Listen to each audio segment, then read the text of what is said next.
जय हिंद नाम ऊपर लिखा है। कौन है ये रिया?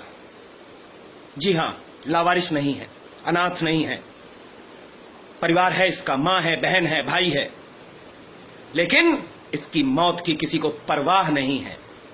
उसका समाज नहीं है, ये कानून उसका नहीं है, क्योंकि वो रिया है। आइए मैं बताता हूं ये रिया है कौन। ये दिल्ली की मानसरोवर पार्क की रहने वाली बच्ची है, उम्र 21 वर्ष। मामला, इसकी हत्या हो गई कल मतलब 6 जुलाई 2017। चाकुओं से गोदकर आदिल नाम के लड़के ने हत्या कर दी। हत्या की वजह आदिल के प्रेम संबंध को स्वीकारने से इनकार करना। मुझे लगता है रिया आपको यह स्वीकार कर लेना चाहिए था, क्योंकि वो आदिल है। वो आदिल है, इसलिए आपको स्वीकार कर लेना चाहिए था। वो कोई दिनेश, रमेश, महेश, राकेश या दीपक नहीं है। वो आदिल है, उसका समाज उसके साथ है, ये कानून उसके साथ है, इस देश की राजनीति उसके साथ है, इस देश का राष्ट्रपति उसके साथ है। पूछिए कैसे? यहां मैं जोड़ देता हूं, यहां मैं स्पष्ट कर देता हूं कि अभी कुछ दिन पहले पलवल में एक जुनैद नाम के व्यक्ति की हत्या हुई। बिल्कुल स्पष्ट है उस जुनैद के मामले में कि वो ट्रेन में एक लड़की को छेड़ रहा था। उस लड़की को छेड़ने से जब उसके भाई ने मना किया तो हाथापाई हुई, मारपीट हुई। समाज ने, उस ट्रेन में मौजूद समाज ने उस लड़की के साथ छेड़खानी का विरोध किया, मारपीट हुई। चूंकि आदिल और जुनैद, इन लोगों को अपनी ताकत का पता होता है, ये माने नहीं, ये झगड़ा किया, इन्होंने भीड़ से झगड़ा किया और भीड़ ने जुनैद को मार दिया। रिया भी भागी थी एक फोटोग्राफर के स्टूडियो में, लेकिन उस फोटोग्राफर ने शायद बचाने की जहमत नहीं उठाई। मैं परिस्थितियां समझ सकता हूं मेरे फोटोग्राफर भाई, कि अगर आप बचाते तो आपके साथ भी कोई नहीं खड़ा होता। आखिर हम खड़े ही किसके साथ होते हैं? आप आदिल नहीं हैं, मैं जानता हूं।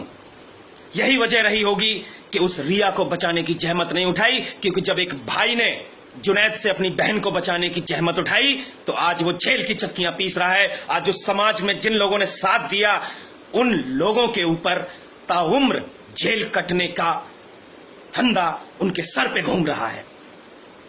क्यों? क्योंकि वो जुनैद है और वो आदिल है। शायद आप समझ रहे होंगे। यही है मेरे देश का कानून।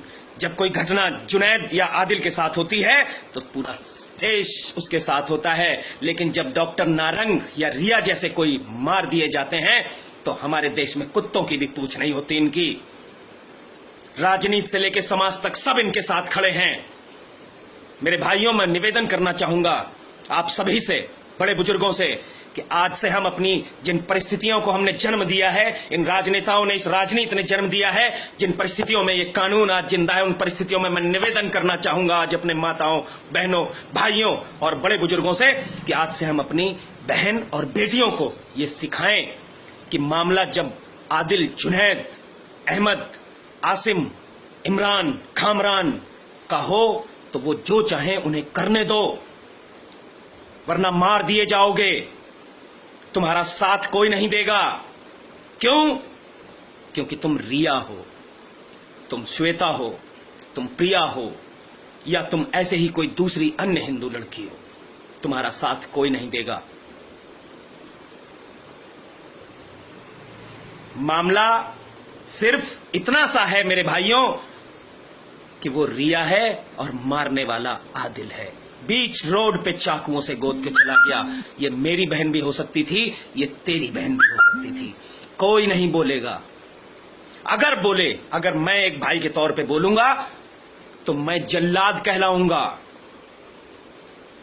लेकिन इस वीडियो के माध्यम से मैं कानून के ठेकेदारों और राजनीति के राजकुमारों, बड़कुमारों को यह बताना चाहता हूं कि अगर मेरे सामने किसी की भी बहन को छेड़ा गया तो बेशक वो कौन है, हिंदू है या मुसलमान, ये देखकर नहीं, उसका वही हश्र होगा जो जुनैद का हुआ। बेशक कोई साथ न दे, लेकिन अब हम शांत नहीं बैठेंगे। मैं निवेदन करना चाहूंगा मेरे भाइयों, इस रिया को अनाथ मत बनने देना।